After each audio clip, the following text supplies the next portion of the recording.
In today's show, we have another of our popular Dynamite Conspiracies episodes where we discuss Epstein, US Christians, and their handlers.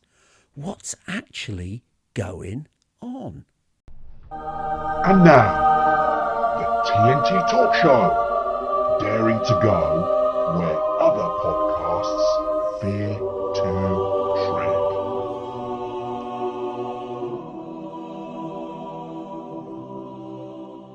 Hello, I'm Tony Fasulo and I share the stage with my esteemed friend and colleague, Tyre Bowyer.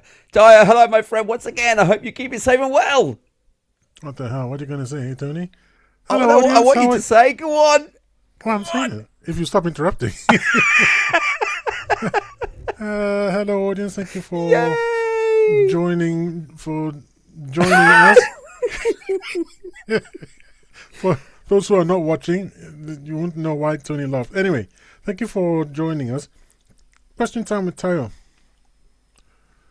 If we are blessed, we have that one friend who we know will always show up for us when we're in a tough situation. Are you that kind of friend yourself? Maybe something to think about. Anyway. I didn't quite get that. Are you that person yourself to yourself? Can you others? be that kind of person? Are you that kind of friend yourself to others? Okay. You hope so. We all hope so, but are we? Anyway. Anyway, I just want to share with you what our latest research into what could happen if you subscribe to the TNT Talk Show. And it turns out that a recent subscriber, a Frederick Thistlethwaite, that's it, a Frederick Thistlethwaite of Rock Bottom Gardens, Hertfordshire, sent us an email confirming that subscribing to the TNT Talk Show appears to have significantly increased his sexual attraction. What? To members of the same sex. Now, make of that what you will, and please subscribe and like. Thank you, and enjoy. I wasn't sure where was going. I didn't know we offered that.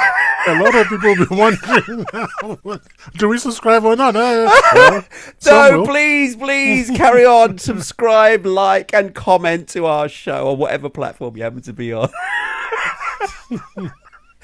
Anyway, let's move on with today's topic. Our audience are waiting with bated breath because today we've got another one of our famous now, actually, Dynamite Conspiracies episodes. And today we talk about what's in the press, Epstein, the US Christians and their handlers. And we really ask the question, what is actually going on? So, Tayo, you came up with this one.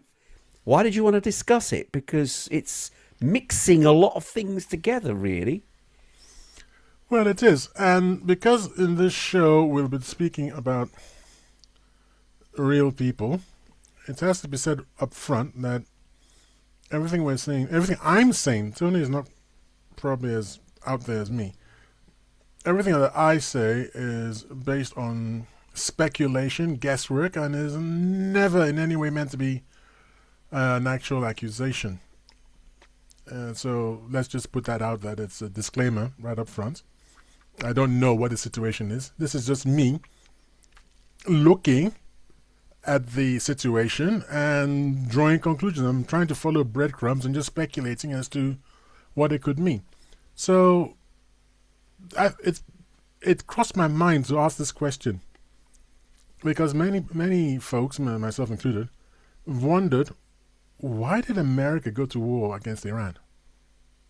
Iran wasn't in any way, shape, or form threatening America. It doesn't have the military might or capability to threaten America. So why attack it twice? And I believe it was it Marco Rubio, their Secretary of State, and also happens to be not only Secretary of State, but also the National Director of National Security, or whatever they call it over there, NSA, is it? Director of National Intelligence, or whatever. He or Pete Hegseth, the what is it, Secretary of War? No, Secretary of Defense. No. I know they've renamed it. Okay, but they've renamed have it, they yes. officially renamed it? Yes, they have officially renamed it. He's officially the Secretary of the Department of War. It's official. That doesn't bode well, does it, if you think about it logically? Well, it used to be when America was first got its independence from Britain. It was the Department of War, or Department of War. I don't know if it's of or for. And then somebody came along and said, well, that's a bit on the nose. I mean, I know we're killing all these Native Americans and everything, but can we just be a little more, diplomatic about it? We'll just call it defense. So that's what they did until who came along and Do you know what that reminds me of? What? Of a scene. I'm sorry to. This is digressing No, it's slightly, okay. but What do we do? It's TNT talk show. But the bit that's sort of reminding me of a scene where there was two British comedians and they were wearing German uniforms. Nazi uniforms. Yes. German Nazi uniforms. Did you yes. see this episode? Yeah, it's very famous, I think. Very famous, yeah. The Where one of Mitchell them. and something show. Yeah, yes, that's right. And they were just sort of. And one of them asked the other, he goes, Hans, yes. He goes, are we the baddies? He goes, no, what do you mean? We're not the baddies. Why? He goes, well, we've got skull and crossbones on our hats. Yeah. And it goes on to say, are we the baddies? And the thing is now, Pete Hegseth is renaming the Department of Defense to the Department... Donald Trump renamed it through executive order. Oh, really? Yes. Oh, so he's changed it to the Department of War. I mean, that to me is aggressive straight away. It doesn't bode well, That's does the it? point. That was Well, it's sort of another thing in the long list of things that the that Tony administration doesn't like about Trump. Look, he's not on my Christmas card list. Let's put I don't. that- I would have been really surprised if he had been. Yes, he changed it on the 18th of September 2025. Okay. So it's definitely something that he did. Right. So where was I anyway? You were Something to talking do about Oh, Marco Rubio and said. Marco Rubio, etc. Yeah. with Marco Rubio or Pete Hegseth said, well, the Israelis informed us that they were going to attack Iran, so we had to attack Iran because we knew that Iran would eventually turn around and attack our assets. Yes, I like the way you frowned. I know what you're thinking. You're thinking, hold on a second. You're America, and Israel says you're going to go and attack Iran, but you sponsor Israel to the tune of several $1 billion every single year, and they get all their weapons from you. So you have straight away, you've got two options. Yes, two options. One choice, two options, okay? So choose. Do you say to the Iranians, to the Israelis, if you go and bomb Iran, you're on your own, and we're going to make it clear to the Iranians that we're not involved, that we're not part of this, and we won't be part of this, and whatever they do to you is up to them? Or do you say to them, no, don't do that, or we'll cut off funding and stop giving you weapons, and stop sending you weapons? You have two choices, and you're the big man in the room. It's not the tail wagging the dog. It's the dog that wags the tail, correct? Is that what you're thinking? Yeah. That's what everybody's thinking. But this is what I'm saying. That it feels like, whether there's any truth in this, it just looks at it from the outside, that the tail is wagging the dog. Yes. Israel is controlling the US, and Israel is dictating what is going on in the Middle East, not the US. And the US is like Israel's the heavy hand. So Israel can go in, but it's got limited, strength. But America brings the muscle. Yes. But it's got nothing to do with America. It really hasn't. Yeah. So that is the question that people ask, and there is an answer. Now, there are all sorts of answers, but it's basically conspiracy. And I believe this is a Dynamite Conspiracy show, isn't it? It is a Dynamite Conspiracy episode, sure. Yes, there's a conspiracy theory behind all this. So we can be a little bit off-piste without Yeah, opinions and okay. because it's a conspiracy, and Yes, of course. one thing conspiracies don't do is publish themselves internationally and say, "Hey, this is what we're doing." Yes, of course. So I'm going to try to present a load of conjectures, Okay. and we'll just see what we've got. But you see, it's as the best conspiracies, in my opinion, the ones that are most likely to be true, are the ones where there is a confluence of interests. So it's not exactly a case of me sitting down and saying, "You, Tony, okay, let's sit down and let's work this out." It's like you've got an interest and I've got an interest, and we can see that, oh, hang on, in this area, our interests coincide. They're aligned for the And they're aligned, mutual and then we can work together. Yeah. So that is different from me actually trying to bring you into something that you don't really want to do. The background of this conspiracy I'm going to spin when I talk about the Christian Zionists. Yeah. What's the show we're doing again, Tony? Epstein, U.S. Christians and their handlers. You're right. Epstein, U.S. Christians, and their handlers. Right. Why those three? Okay, so Epstein is the nub of the matter. Now, there are two ways of looking at Epstein, which is very interesting. Way number one is looking at the Epstein crisis, if you want to call it that, or scandal, as being the reason why why this White House chose to go into Iran. Now, the White House wants to distract Americans and not and change their focus away, get their focus away from the Epstein files, because apparently the disclosure thing of UFOs and aliens, everybody just kind of went, nah. Which was a big surprise. It was a huge surprise to me anyway. Because when I first said it, I was like, what? Tony's going to do his nut. And then, because Tony is very Tony's a UFO alien kind of guy. It's one of his areas of interest, let's put it like that. Yes, thank you. Of the two of us, he's the you. one who's interested in UFOs and aliens, and I'm not. So I thought, oh my gosh, Tony's going to be so happy about it. And then I was all excited on his behalf. I was like, hey, Tony, here's what. I was like, yeah, what? I was like, what? Is this what's going to actually happen? When UFOs finally roll up onto the White House lawn, everyone's going to be like, I thought they'd be taller. And then they just move. And then they say, oh, I thought they wouldn't be that tall. And then just move on with their lives. Just, whatever. So that shocked, I suppose, not only me, but also the people in power White and House. influence. Yeah, they thought they'd so get a bigger we've got to- response. We've got to do something. We've got to do something. And then the Israelis come along and go, good, a war. So some people are calling this the Epstein War or the Epstein class war, Yeah. because Epstein seemed to be more like a class issue rather than just a single person kind of issue. That is a political elite who do what they want to do, and they don't think that the law applies to them, and they just get apparent. So far, in America, they're getting away with it. I don't think a single person has been, a single high-powered politician has been even questioned about it. Investigated, yeah, exactly. Nothing. It's all been people out of government. For instance, the Clintons were brought in, even though they only appeared a few times, and even Hillary Clinton had never met Jeffrey Epstein. So, but she was brought in to testify. Well, hold on. What about the people that have appeared in it hundreds of times, e.g. President Trump? Why is he not even being investigated? I thought the legislature and were supposed to be separate from the executive, which is in the White House, but it seems to be that they're a bit linked. And just a touch.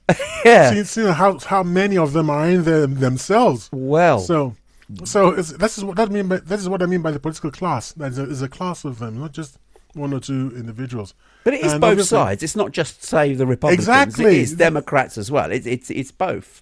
No, that's why, because Joe Biden had the chance to. Let's put it like this: if there had been no Democrats in there, Donald Trump would never have made it to The White House, primaries. no? Because they would have stopped, because he'd have been answering questions about this. Yeah. But the Democrats in there, so the Democrats didn't release it, and then the Republicans didn't want to release it, but they had talked themselves into a corner, Yeah. and they had to release it. And if you want to be, if it's irony, I suppose. If you want to look at a piece of, is it irony? It's not even ironic. It's just sad. It's just unpleasant and actually nothing very funny. I started off thinking I'll make a joke of it, but it's not a joke.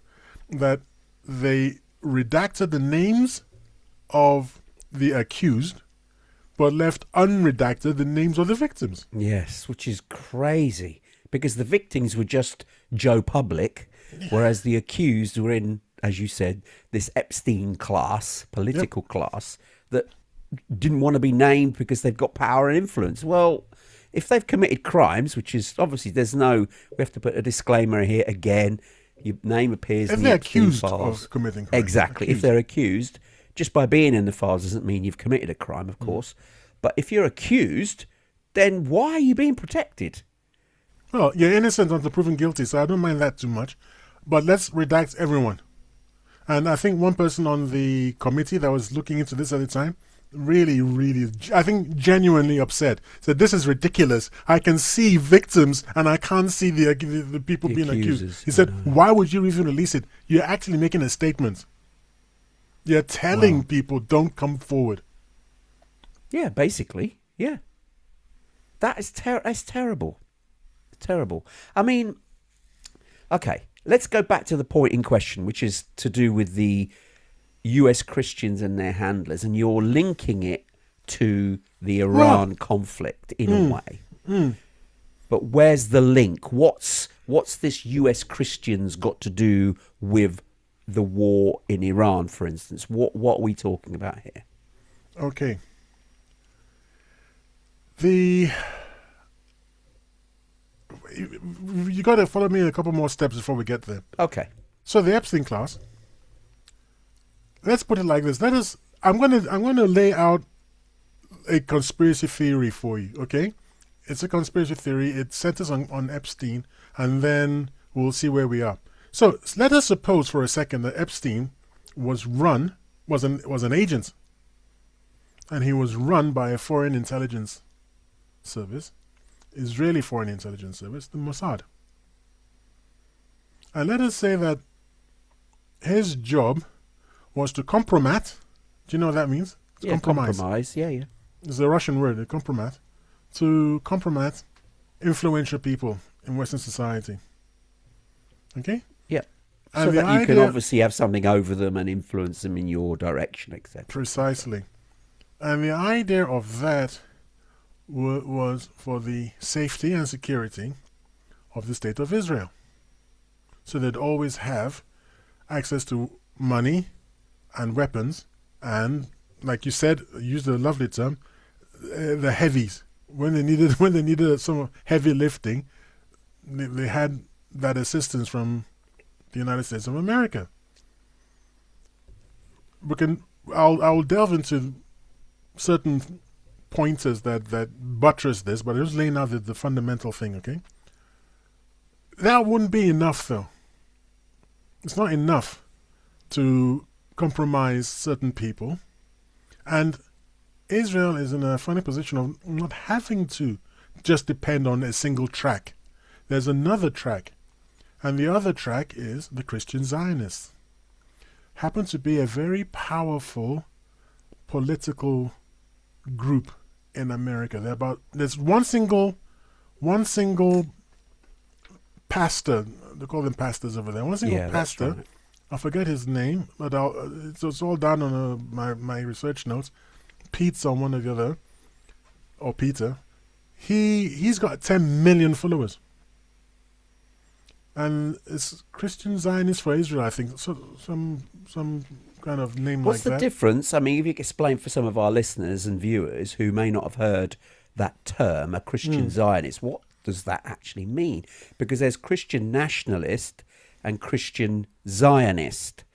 And can you explain, or do you know what the difference is between the groups, or particularly Christian Zionist? What is that? I've never actually heard of Christian nationalist. Well, I mean, I know what Christian nationalist is. Well, just a nationalist, they're Christians, but they're also nationalists. No. What a Christian nationalist believes in a way is that the US is a predominantly Christian country. That's it. Oh, you're And talking about so- Christian nationalists in America. In the US, yes. But, So but they, you realize that Christian nationalists all over the place. yeah, they are. I know, but So that's what I meant by the the Christian word surely. nationalists who have got influence in America don't sort of agree with the secular element of the government being religious free. They believe that the US is a Christian country, other religions don't count, so the government and all factions within government should abide by the Christian theology. And so that's what a Christian nationalist is. They don't respect or accept other religions, and they don't believe that the government should be run in a secular fashion. So that's a Christian nationalist. But a Right. Christian Zionist Right. is a different term. So a Zionist is someone who believes that the state of Israel should exist on its historical lands, so-called historical lands. And it's important for Christians because it is part of the end times prophecies. If you happen to be an end times, I've forgotten what that expression is now. There's a particular expression, an end times believer. Let's put it like that, okay? Which is apocrypha. Is that the word I'm looking for? Which is the way in which especially the writings of, I believe it's Paul in the New Testament, and specifically the Revelation, the book of Revelation. So they believe that if there's no state of Israel, Jesus can't come back. Simple. That's right. There has to There's be a actually state a of Israel. term for Sorry? that. There's Yes, actually a term. I'm trying to It's, remember. a dispensationalism is There we actually go. the term, and it's a public-facing religious political movement which views the Middle East conflict as a literal checklist for the book of Revelation Yep. in the Bible. Mm-hmm. So yeah, they I think they're a strand. I think the dispensationalists are a strand of the larger of the larger group. of the yes. larger group of that I'm trying to remember. I think it's something to do with apocrypha or something, but I'm not really certain, so I won't go there right now. Okay. The thing is, Israel's got to exist, and then, from the Jewish point of view, Israel has to exist, and the temple has to be rebuilt. The third temple has to be rebuilt on the site of what is now the Wailing Wall and the Al-Aqsa Mosque. Which is the holiest, the second holiest place site for Yeah. Muslims, Muslims. Yeah. making it a rather ticklish problem, Uh-huh. to put it lightly. So the Christian Zionists don't really care that much about what the Muslims think, and the Jews don't really care that much about what the Muslims think. So both of them together are like, yeah, who really cares? Let us deal with the Islamic problem and then rebuild the third temple, and then the Jewish, I think the rabbis are going to slaughter the red heifer, and I think there are two of them. Are they heifers? Yes. Have you heard about the red heifers, which are already, by the way, they're already there? What do you mean they're already there? They keep bringing them, don't they? Well, they got these particular two. I think they bred them specially or something. I think they brought No, them just from not them America. two. There's others. There's others in the pipeline because if they die, they replace them. It's Right. been Well, a they're while. there, they're ready to go. So all they need is the go ahead, and then off they are running, and then they expect that Jesus will come back or the Messiah. Will come. I don't know Messiah, exactly not what Jesus. the Jews think. I don't know No, what the Jews don't Jews think of think. Jesus as the Messiah, so no. They just think that the Messiah will appear, whoever that Right. happens to be. Now, the funny thing about it is that if you read the book of Revelation in a certain way, it does sound as if a time will come when flaming mountains will come out of the sky and destroy Israel. And flaming mountains is what you might think that a first century Jew who had a vision of a missile attack would describe it. And the sky would be dark with these objects coming out of the sky. So starting this war against Iran, in a way, works towards. It's very natural for people to look around and go, everything is in place now. The Greater Israel is being built by Netanyahu and his cabinet. the Iranians have got their missiles, and the Russians, remember the Gog and Magog and all that? A lot of people think that Magog is Russia. So everything's in place for them to intercede. And from that point of view, the Iranian war, from a Christian Zionist and also from a purely Jewish point of view, looks like it's God's will. All right? Yeah. Now, where do the handlers come in? The Christian Zionists don't need any handlers. What is a handler, by the way? A handler is a close associate of a principal, the one who's actually public facing and has power or money, or power and money, and or influence, whatever. But this person, this close associate, is unaccountably close to the principal, and he or she is actually the focus, the contact point between the larger operation, or if you like, in the case of an intelligence operation, the intelligence organization, and the asset. The thing I want to highlight in this instance, there's some evidence to prove this, because some key people in the Trump administration always seem to have somebody in tow, in the background, just out of sight, but not really out of sight. They're still there, and you have to ask the question: why are these people so prominent? They've not been voted in. They're not anybody who has a political influence or part of the cabinet, and they're not even there as a nominated individual who is part of their team as such. They're just there. It's like a bad smell. Who is that? Why are they there? And it's not just one individual. There seems to be a few of them that seem to be always in and around the key people in government. And hence why we're wondering, why are they handlers? What's their role in all this? Why are they there? Hence this conspiracy. Are they the handlers of these people? And I don't want to name any names. It's very hard to look at these 5 points that I thrashed out. 5 signs, if you like, of tests rather than a sign of handlers that fit. That if you apply these five tests, it could fit and tell you this person's a handler. Number 1, Jewish. For this particular conspiracy, the individual must be of Jewish descent. Number 2, Zionist. There must be an active supporter of the State of Israel. Let us all remember, everyone, not all Jews are Zionists. Okay? So when you say Zionist, you are talking about a particular kind of person, and they can be Jewish or they can be Christian. I'm not even sure if they might even be able to be Muslim. I think I'm not really sure, because I know the Mahdi is coming back, but I don't know under what circumstances. So, number 3, power structures. You need to explain what that was, by the way. Which one? The Mahdi. Oh, the Mahdi. The Mahdi is the what is that word used for the Jewish person that they're expecting back again? The what did you call it? Which one?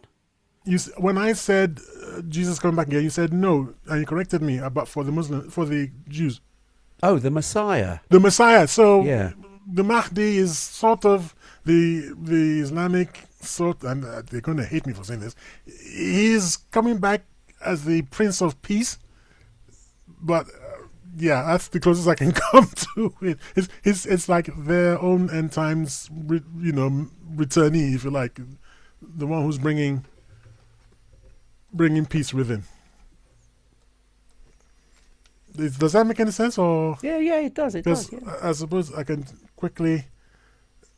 It's a Messiah. Yeah, Messiah, a messianic figure in Islamic belief. Okay. So, number 1, Jewish. Number 2, Zionist. Number 3, power structures. For a person to be a handler, they must have documented strong connections to Israeli or Jewish money, influence, or power structures, e.g. RJC, AIPAC, or major Zionist-aligned donor groups. That's the third thing. See, Four. I've got. Okay, go on. You finish your things, and I'll have a comment to say. 4. Always present. They must be a proximal shadow, physically or logistically tethered to the principal, often seen at the shoulder in key moments. 5. Unaccountable. They should possess clout or presence that can't be explained by looking at the surface.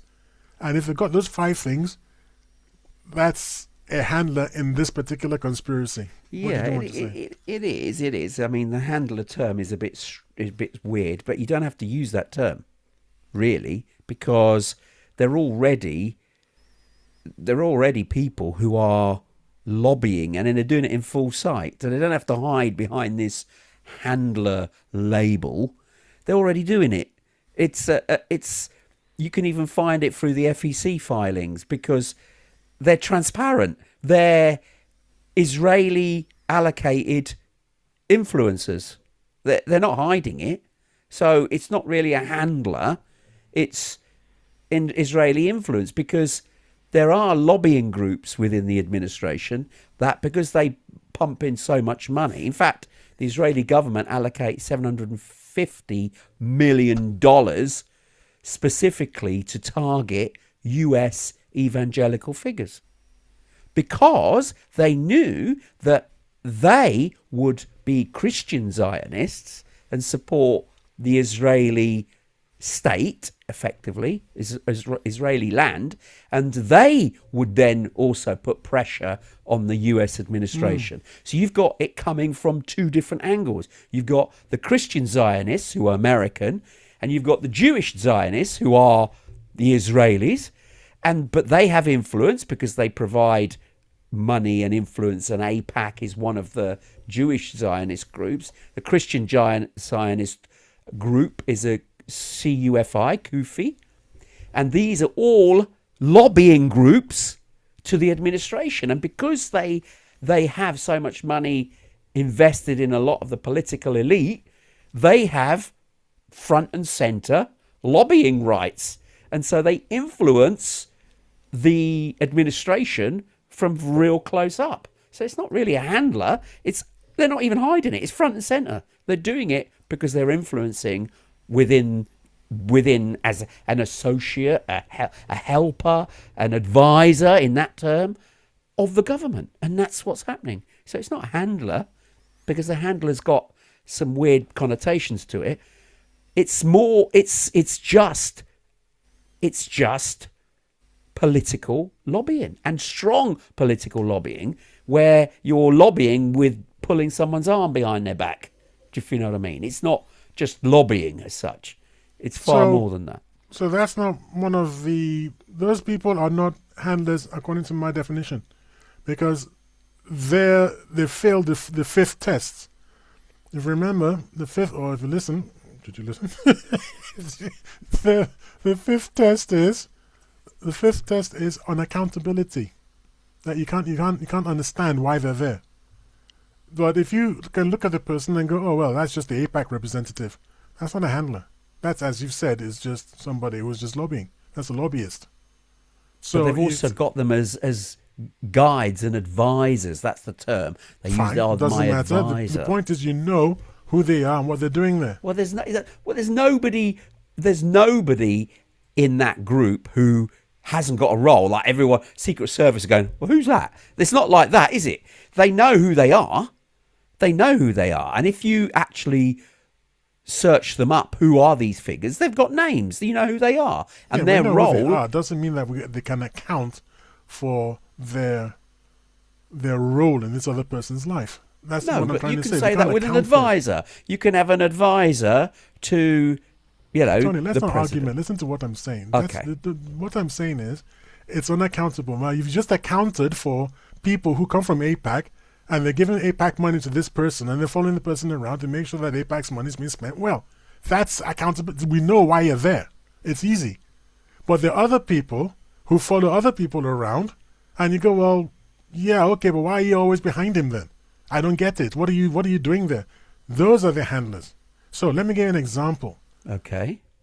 There's now. By the way, this is speculation. This is where I have to really emphasize that this is just me because I can't count. Someone. No, I can't pronounce. I can't pronounce this name. Oof. I'm going to send it to you. Maybe you can give it a shot because it's a. This is a. I was trying to practice this before we began. Epstein. It's not Epstein, by the way. You're going to send it to me? Why am I going to say it? Well, I don't know. Just give it a shot. What do you think? By the way, I sent it to the wrong people. Boris? Uh-huh. Oh, my Lord. It wasn't just me. Oh, just spell it out, I guess. Boris? I can't say this. It's Epstein. Right. Wow. Him. and who is this Boris chap? This is someone who is always by Donald Trump's side. Nearly all the time. And he's senior counsel. But he seems to have unaccountable access.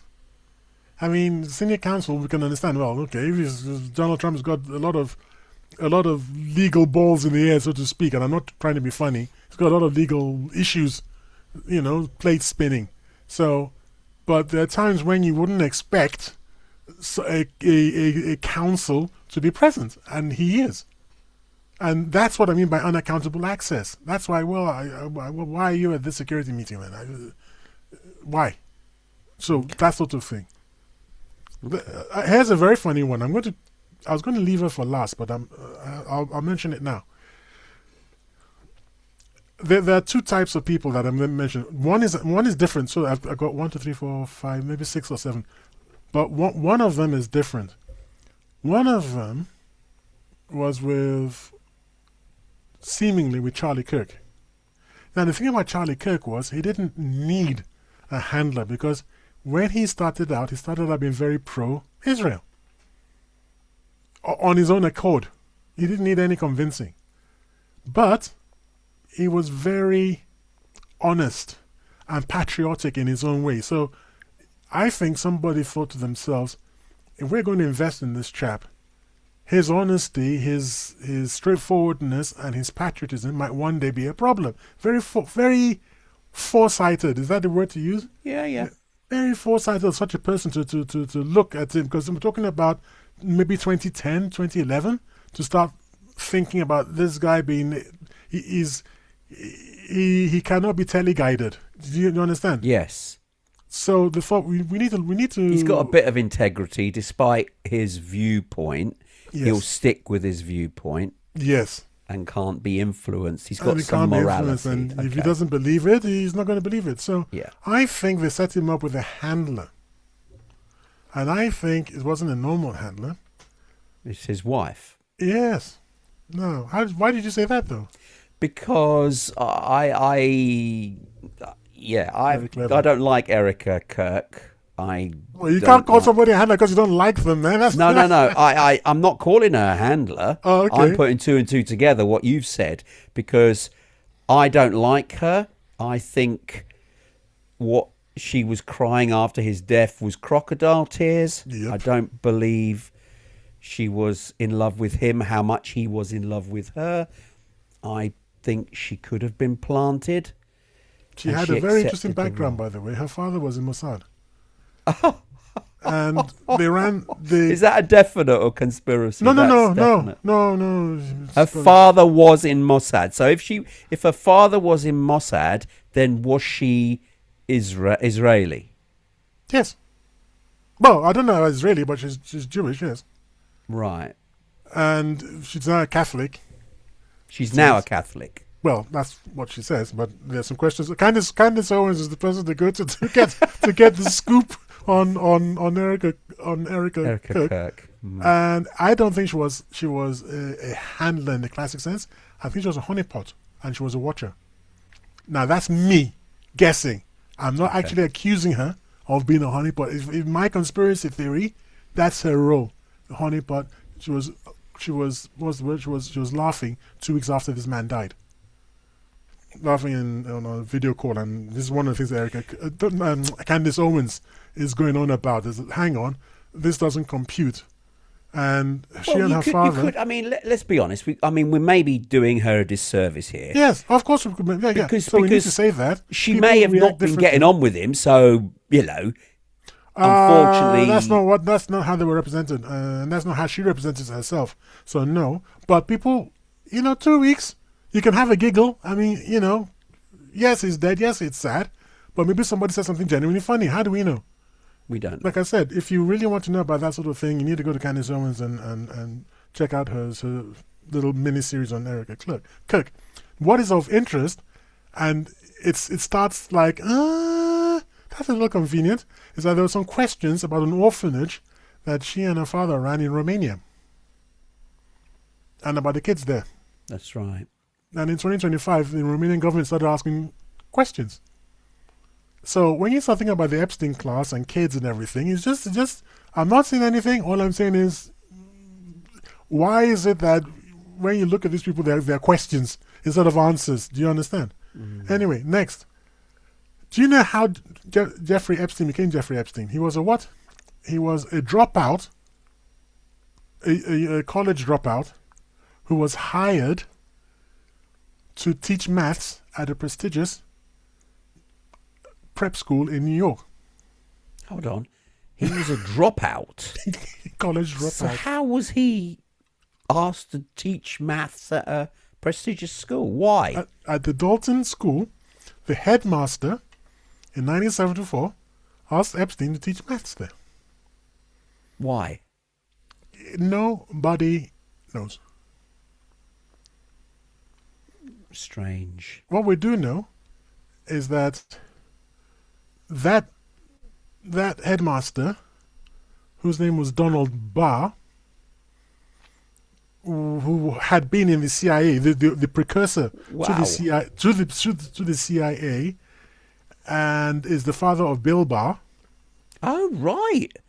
Who was Trump's attorney general in his first term. There we go.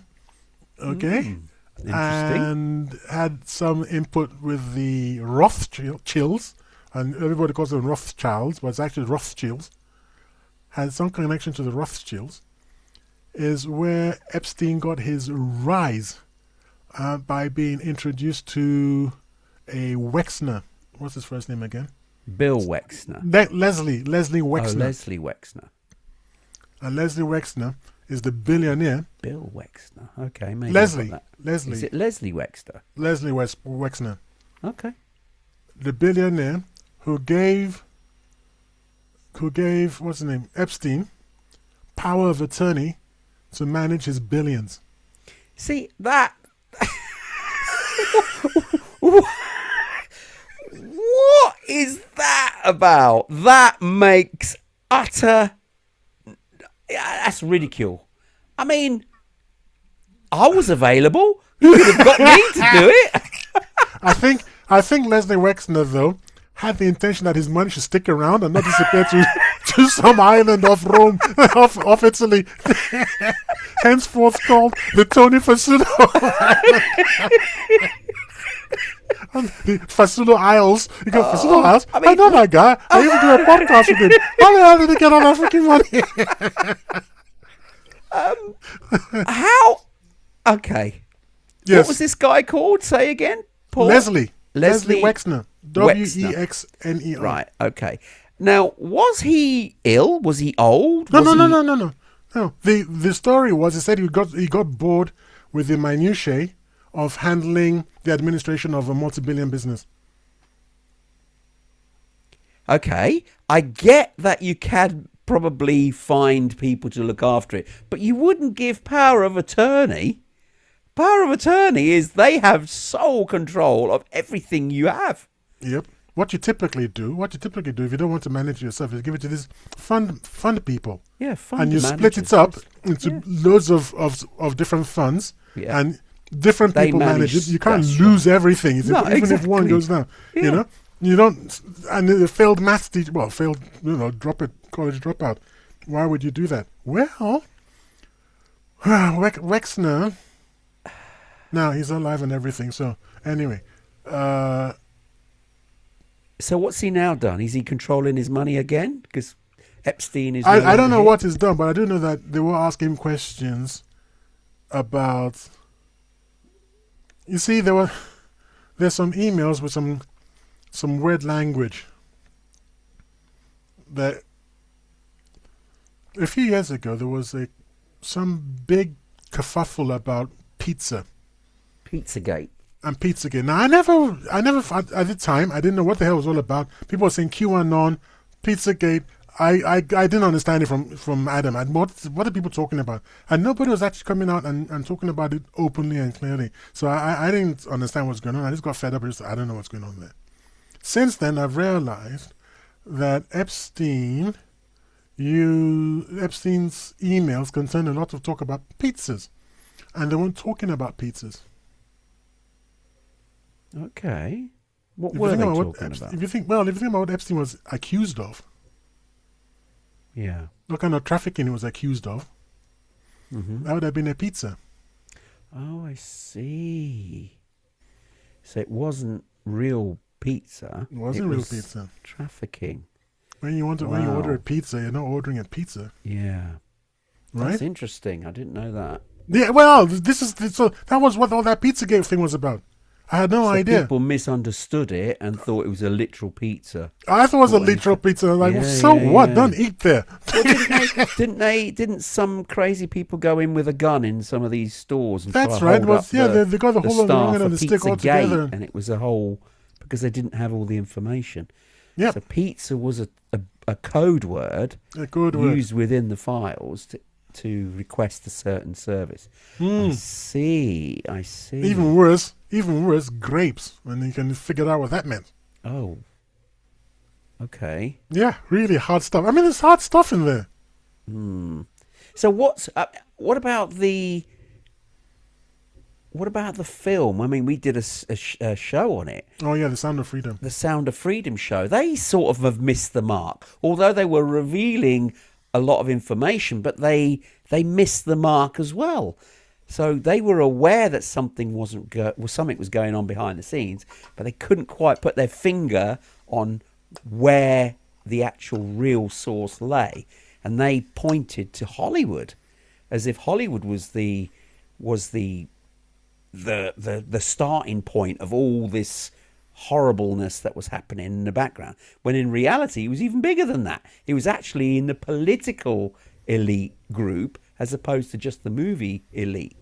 So we did them a bit of disservice in a way, thinking it was the movie moguls and people like that, although I dare say there have been some examples of that actually being the case. But the real detail and the real exploitation was happening in the political class, hence why we've got all these names that are being protected within the Epstein files. As an aside, did you know that the Department of Justice under the law was supposed to release the Epstein files in their entirety? Yep. And they have released 3.5 million pages saying it was the whole lot. But in reality, there's 6 million pages. Yeah. So there's still 2.5 million pages still to be released, of which they won't release because they're claiming that they're still being used, in quotes, for sort of work that they're looking at, that they're actually still checking out people under indictment. So this is like a catch-22.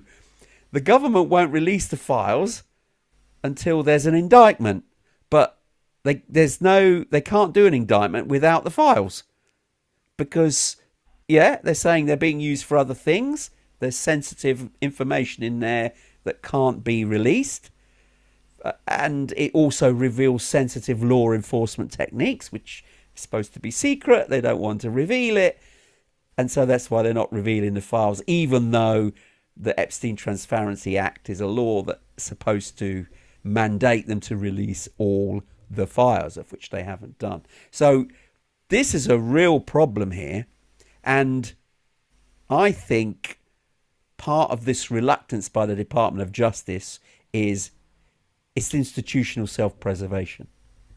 Well, they're going to get into trouble because because that law is a law that has been duly enacted by Congress. I know. They're not following I mean, they've got to be really brave, because I know you're in office today, but 5 years from now, you're not going to be in office. I know. And you broke the law. I know. You can't get round it. It's the law. Yeah. Release it, and you didn't release it. I So know. I don't know what their plans are. I think I got to be really quick about what I'm going to say next, because we've got Leslie Wexner. I've just told you who he is. Yeah. Someone who was always at his shoulder was Jeffrey Epstein in the beginning. Okay. Which means that Epstein could have been his handler. Could have been. If he required a handler. And he might have required a handler if he wasn't doing what he wanted to do, because he has been told what to do and he had to do it, if you catch my drift. Who are we talking about? Who's Leslie handler? Wexner. Oh, really? The one who signed his billions over to Jeffrey Epstein. So do you think he was heavy-handedly asked to do it? Well, all I can say is, why would you hand over your billions to someone else? I mean, I'm asking a question. I'm not saying anything. When Jeffrey Epstein came too busy, Leslie Wexner got someone else. So got John Zager. And this John Zager is a lawyer, and he's always with Leslie Wexner.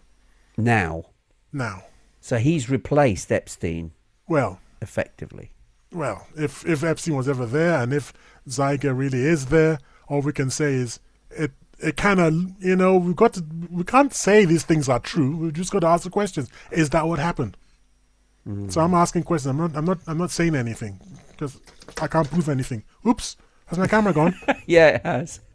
Okay. Don't worry, they haven't hit me yet. They haven't whacked me, isn't it? That's the expression, isn't it? And it is, yeah.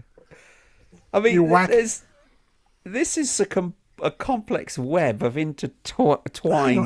I just need to finish very quickly. Because please keep going. We've still got about 10 minutes, so we're okay. So, you know who? Marco Rubio. Have you heard that name before? Well, he's a Secretary of State. Yeah, well, he's got this chap called Norman Brahman. Please don't forget the 5 tests that you have to perform. So all these names I'm giving, you go ahead and do your own research, guys. Ladies and gentlemen, do your own research. All those 5 points. You've shrunk, by the way. Obviously, you've Have I adjusted shrunk? your camera. I can see from your mouth upwards on camera. That's not good. So far. That's not good. There you go. There you go. Yeah? Yeah, that's cool. Okay. What was I saying? So, yes, Marco Rubio is Norman Brahman. And what's his job role, if I can ask that? Something to do with finance. So why is he in the picture all the time? Yes. Could he just sit in the background somewhere else? On accountability is why do you need your financial advisor all the time? Pete Hegseth. What could he actually do? Let's be honest. Because if you see them in front of camera, you see them in the background. Why are they there? What are they shadowing? What? So the person is abiding to what? Saying the right things? What? What's going on? Saying the right things, meeting the right people, because also other people can't get to them. You can't ask a question. Here's an idea, just so that Americans will understand what I'm sort of talking about. Tucker Carlson can't just walk up to Marco Rubio, for example. This is what I'm trying to say. It wouldn't be the Secret Service that would stop him. Well, it would be. Sorry, well, it would be. But the reason being that you won't get there. Yeah, he's protected. Okay, but he's also siloed.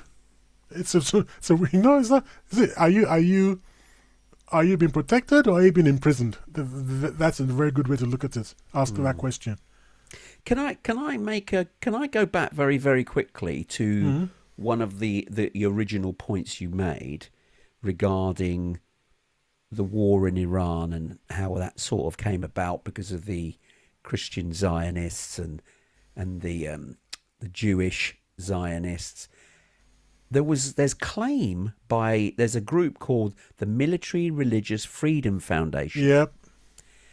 and they indicated that over 200 military service personnel have complained about commanders framing the Iran war as a divinely sanctioned event to usher in the second coming. That is What? before they even set out for Iran. Yeah. Yeah, that's So- before they set out for Iran. They were given a directive as if it's okay to have this war because it's a precursor for Jesus to come back, if that's a Christian's viewpoint. But that is incredible if that is the case. If they're genuinely showing that, then there's no longer accountability. Think about this, because if it's been sold to the soldiers and obviously to the public as if this is a God's plan, it's not us, we're not accountable, politically we didn't make this decision, it's a plan of God. So they're shielding themselves from accountability, almost putting it on God. It's not our plan, we didn't want to do this invasion, but it's part of his spiritual needs, requirement, etc. So that's how they're framing it, and they're telling their soldiers this, and now they're going to put it to the American people that this is why they're doing it, to give themselves accountability. I mean, I find that incredible if that is the case. How Well, could it be? That's what we were told. That's what we heard. That's what has been. And I don't think anyone has actually denied it. No. But but there we are. One last person that was, well, three actually, very quickly. Yep. Pete Hegseth. Yeah. Before he got sent off all over the place, he always had Steve Witkoff on his shoulder. Steve But Steve- Witkoff, wasn't he The one, the ambassador, no, it's not an ambassador really. Donald Trump's personal envoy, along Okay. with Jared Kushner, who is his son-in-law, who is the son-in-law. which is really wrong. So. It's- you think, I used to think Nigeria is really corrupt, but we haven't even begun. We're still learning. Hillary Clinton had a Haim Saban, a financial anchor, and Bill Clinton had an Alan Dershowitz, who you've probably heard of. Yeah. Yeah, Alan Dershowitz was always there. And what's the common thread amongst all of these people? They're all Jewish. And they all got all those 5 tests. They all passed them. They passed them because they're there when they no real reason to be there. So That's the biggest thing. Why are they there for no reason? There's got to Yes. be a reason, and they're not there for a specific reason. exactly. I mean, these are people who are busy. They've got big lives and everything.